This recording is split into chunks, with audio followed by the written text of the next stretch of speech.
존경하고 사랑하는 우리 구독자 여러분 반갑습니다. 여러분의 천만 라디오 진행자입니다. 이제 또 오전 시간 한번 맞이해서 여러분들께 또 재미있는 이야기를 한번 들려드릴까 합니다. 오늘 보니까 오전 날씨도 좋네요. 비는 안 오고 약간 좀 덥긴 하지만은 그래도 온도는 좀 많이 떨어진 것 같습니다. 즐거운 시간 보내시길 바래요.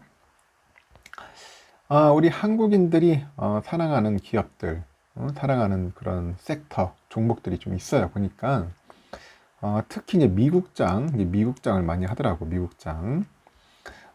제가 아는 분도 있는데 그분도 보니까 상당히 주식투자 잘하는 분이에요. 잘하는 분인데 요즘은 이제 수익률이 좀 많이 형편없다고 하더라고. 하소연을 하던데 특히 미국장에 관심이 많아. 그래가지고 미국 종목을 투자를 하더라고요. 저한테 계좌 인증까지 해줬던데 주로 보니까 저기 뭐냐 뭐 월배당 배당 받으려고 조금씩 모으는 것 같습니다. 저는 뭐 월배당도 나쁘지 않는데 이왕이면은 좀 성장하는 게 낫지 않겠나 하는 생각이 들어요. 뭐 배당 받으면 뭐 좋긴 좋지. 근데 뭐 세금을 많이 떼다 보니까 한편에 뭐 짜증도 나더라고요 보니까. 하여튼 우리 한국인들이 뭘 사랑하느냐 쫙 봤더니 일단은 뭐 테슬라 이렇게 좋아요. 테슬라, 애플, 엔비디아, 알파벳, 뭐 마이크로소프트. 하여튼 이걸 많이 사. 지금 사업개미들이 가장 많이 보유하고 있는 해외 주식이에요. 테슬라가 보니까 157억 달러 된다네. 애플이 50억 달러, 엔비디아 26억 달러 이렇게 쭉 갑니다. 상반기에 그 소확기미들은 그 믿었던 그 빅테크주의 추락의 가슴을 졸이고 있어. 졸이고 있어. 졸여야 했죠. 지난 4월부터 6월까지죠. 6월까지 석 달 동안 나스닥이 그냥 20% 그냥 푹 빠지는 거야. 막 미친 듯이. 저도 깜짝 놀랐어요. 물론 10여 년 만에 가장 큰 폭락에도 불구하고 빅테크주에 대한 사학기미들의 믿음은 꺾이지가 않는 거죠. 꺾이지가 않다. 원래 주식시장이 아무리 좋지 않아도 테슬라랑 애플 같은 이런 빅테크 대장주들이 그 최후의 보루가 되어주지 않겠냐 생각합니다. 최후의 보루. 그런 믿음이 있어. 오히려 그 서학기미들은 주가 하락을 아주 매수 타이밍으로 보는 것 같아. 매수 타이밍으로 보고 있고 빅테크주들이 크게 폭락했던 2분기죠. 2분기에 2에서 4월인데 그 사이에 사업기미들이 가장 많이 매수한 종목이 테슬라, 엔비디아, 애플, 알파벳, 마이크로소프트 이런 거였다는 거죠. 그래서 이제 한국 투자자들이 빅테크 사랑이 이제 좀 보답을 받지 않겠나 그렇게 보는데 최근 경기 침체 우려에도요. 그 기업들의 실적이 호조죠. 실적 호조에 힘입어서 테슬라, 애플 등 그 테크 공룡들의 주가가 반등을 해가지고 현재 기대감은 커지고 있다는 겁니다. 월스트리트 저널에서 그래요. 6월 8일 날 지난 10년간 증시를 지배해왔던 이런 빅테크주들의 시대가 끝났다. 그렇게 분석을 합니다.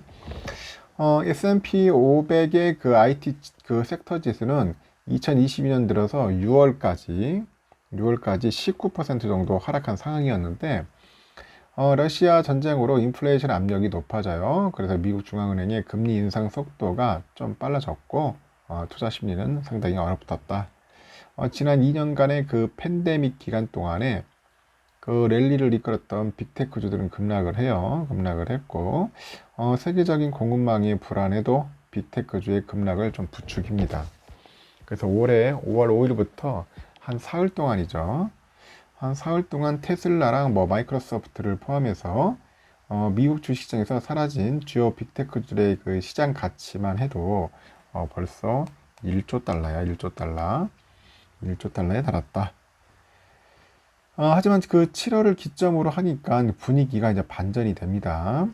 반전이 되고 여전히 그 인플레이션이 여전히 압력이 높은 상황인데 주요 빅테크들의 기업들의 실적이 이제 분위기를 바꿔요. 지난 5월에 그 600달러까지 떨어졌던 테슬라가 그 8월 15일 기준했을 때 927.69달러까지 회복을 하면서 그 천슬라에 대한 기대감이 다시 한번 높아지는 거야. 천슬라. 이 기간의 주가 상승률은 약간 40%를 이제 넘어섭니다. 넘어섰고, 애플이 지난 6월 그 보니까 130달러까지 떨어졌지만은, 130달러까지 떨어졌지만은, 8월 15일이죠. 이때 173.19달러까지 이제 올라서요. 올라섰고, 두 달여 만에 약 30% 상승을 합니다. 30% 상승을 하더라. 그 테슬라랑 그 애플에 비해서 테슬라와 애플에 비해 그 상승세가 약하긴 하지만은 그 구글의 모기업인 알파벳이 있어. 알파벳. 이 알파벳은 지난 5월에 한 105.81달러까지 최저점을 찍어요. 105.81달러 찍고 벌써 8월 15일에 122.08달러까지 상승을 합니다. 마이크로소프트도 그 6월에 242.26달러까지 찍어. 242달러까지 찍었다가 다시 8월 15일에 293달러까지 그냥 쫙 올라가는 거야. 20% 이상 뛰었습니다. 하여튼 5월 이후 줄곧 하락세를 그리면서 7월 초 145달러까지 떨어졌던 엔비디아도 벌써 이제 반등에 성공해서 이제 190달러를 회복을 했고, 하여튼 빅테크의 반등은 지난 6월 중순에 이제 1600이죠. 일반 600까지 미끄러졌던 이 나스닥 지수를 벌써 이제 13,000선까지 끌어올린 겁니다. 이 비슷한 시기에 삼성의 주가는 7월 초 최저 대비 8%밖에 상승을 안 했어. 5월에 보니까 67,000원대에서 거래되던 삼성전자 주가가 7월 초 56,200원까지 갔죠. 급락한 이후에 다시 61,000원선까지 갔으니까 그렇게 많이 오르지는 않았다는 겁니다. 이제 관심은 뭐냐? 이제 빅테크들의 반등세가 얼마나 지속될지 이제 거기에 이제 쏠리는 거예요. 그 눈길을 끄는 것은 서학개미들이 가장 보유하고 있는 주식, 많이 붙는 주식 1, 2등이 테슬라, 애플이 실적인데, 사실 지난 7월까지만 해도 시장에서는 두 기업의 실적에 대한 기대감보다는 우려를 표했어요. 우려. 그런 의견들이 지배적이었어요. 지난 2분기에 그 인플레이션과 금리 인상 영향 때문에 수요 위축에 대한 우려가 가장 높았는데, 중국의 코로나 정책으로 그 인해서 공급망 불안이 가중되어 있고 불안감은 커지는 겁니다. 하지만 테슬라와 애플이 지닌 그 팬덤의 힘은 강력해. 막상 뚜껑 열어보니 두 기업의 실적은 시장 전망치를 웃돌았고, 테슬라의 그 2분기 매출과 영업이익은 각각 169억 3천만 달러, 그리고 하여튼 그 정도를 기록을 합니다. 21조 9,900억과 24억 6천만 달러를 기록을 했어요. 전년 동기 대비 때 41.6%, 87.8% 증가를 했고, 다만 중국 상하이 봉쇄 조치로 직격탄을 맞아가지고 1분기와 비교해서 수익성은 좀 약화됐어요. 약화되고 2분기 영업이익이 14.6%인데 1분기하고 비교하니까 4.6% 떨어졌네.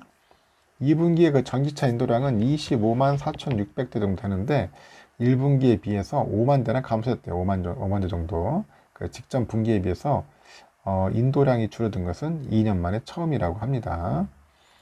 그래가지고 이제 위기 극복을 이제 위해서 테슬라가 이제 가격 인상을 택하는 거야. 그 결과 보니까 금액 기준 2분기 전기차 평균 판매가가 57,331달러로 됐네요. 역대 최고치. 차 가격 올려버리니까. 가격 인상에도 테슬라의 판매는 호조를 보이고 있고, 직전 분기 비교하니까 소폭 감소했지만은 전년 동기에 봤을 때는 상당폭 늘었어요. 상반기 테슬라 전 세계 판매량이 56만 4천 대로 전년 동기 대비 46% 증가했답니다. 결국 팬덤의 힘이다. 테슬라는 여전히 팬덤을 형성하고 있는 것으로 판단되는데, 특히 중국은 모델 3의 대기 기간이 지난해 말 3, 4주에서 6월에는 20에서 24주로 지연되고 있을 정도로 대체 불가능한 제품이라는 것을 입증한 상황이라고 합니다. 애플 또한 이런 상황에서 팬덤의 힘이 제대로 발휘했어요. 애플도 올 2분기 매출이 830억 달러로 전년 동기 대비 2% 증가했고, 2분기 기준으로 사상 최대치고, 또 영업이익 또 231억 달러, 약 30조 70억 정도 되네요. 한 4% 정도 감소했는데, 전분기에 비해서는 74% 넘게 늘었고, 또 애플의 또 실적 상승을 견인한 것은 뭐야? 당연히 아이폰이지. 그 아이폰의 매출은 2.8% 늘었고, 7개 분기 연속 매출 증가하고, 시장 예상은 아이폰의 매출이 2.5% 정도 감소한다는 것입니다. 그래서 2021년 기준으로 봤을 때 전 세계에서 가장 많이 판매된 스마트폰은 아이폰 12. 전 세계 판매량 10위 가운데 한 7개가 애플의 모델이었고요. 애플의 강력한 팬덤과 생태계를 보여주는 대목입니다. 그러니까 삼성은 갤럭시 A12의 모델이 유일하게 톱10에 이름을 올렸다고 하네요. 강력한 브랜드로 팬덤을 구축하고 호질적을 이끌어낸 그 두 기업을 주축으로 빅테크에 대한 기대감이 빠르게 살아나고 있는 분위기입니다. 월가의 그 대표적 강세론자인 톰 리 펀스트의 공동 창업자가 있는데, 인플레이션 압력이 여전히 높지만은 인플레이션의 주요 원인인 공급망 문제를 가장 효과적으로 해결할 수 있는 기업이 빅테크 기업이다. 그래서 하반기 증시는 빅테크 기업을 중심으로 반등할 것이라고 분석을 해요. 이런 분위기 속에서 이제 전설적인 헤지펀드 투자자 조지 소로스, 이 조지 소로스가 이제 빅테크주를 매수했다는 소식도 호재로 작용하네요. 지난 8월 13일 그 소로스 회장이 운영하는 여기서 이제 미 증권거래위원회에 6월 말 그 기준을 했을 때 지분 변동 내용을 공시를 했는데, 소로스 펀드 매니지먼트가 올해 2분기 테슬라 주식 3만 주를 신규 매입을 했다고 합니다. 이 밖에 알파벳하고 아마존도 추가로 매입을 했다고 해요. 이렇게 빠른 반등이 약간 일시적일 수 있다는 목소리도 있어요. 일부 빅테크의 실적 우려 때문인데, 알파벳하고 MS의 2분기 실적은 시장 예상치를 밑돌았어요. 또 엔비디아도 8월 9일 내놓은 잠정 실적이 2분기 매출 67억 달러밖에 그쳤어. 67억 달러밖에 안 돼요. 그래서 전분기보다 19%나 감소했어. 이 강력한 팬덤에 기반한 두 기업 외에는 다른 그 빅테크 기업들의 주가 전망은 그리 밝지 않다고 봅니다. 그래서 미국의 테크 기업들의 그 펀더멘털이 단기간 내에 전혀 개선될 것으로는 보이지 않는다고 하죠. 그래서 실적에 따른 옥석 가리기가 필요한 상황이다. 그렇게 강조를 좀 하는 것 같습니다. 여러분은 어떻습니까? 좀 괜찮나요? 그래도 뭐 빅테크가 낫지 않겠나 해서 지금도 꾸준하게 빅테크주를 모으는 분들이 있는 것 같습니다. 참고하시면 될 것 같아요. 일단은 여기까지 하고 편안한, 즐겁고 재미있는 오전 시간 보내시길 바라요.